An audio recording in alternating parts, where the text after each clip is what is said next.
San Francisco सिटीमा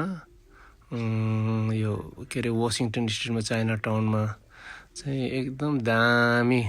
टोफुहरू अनि यो डम्पलिङहरू हाउस डम्पलिङ बनाउँदो रहेछ उनीहरूले फ्री ओपन किचनमा अनि बाहिर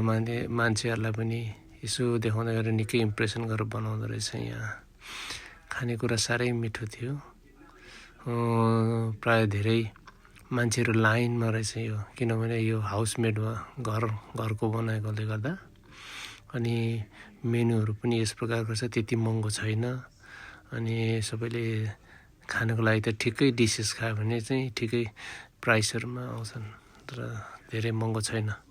अनि हामी परिवार छोरी म र बुढिया चाहिँ गएको खानु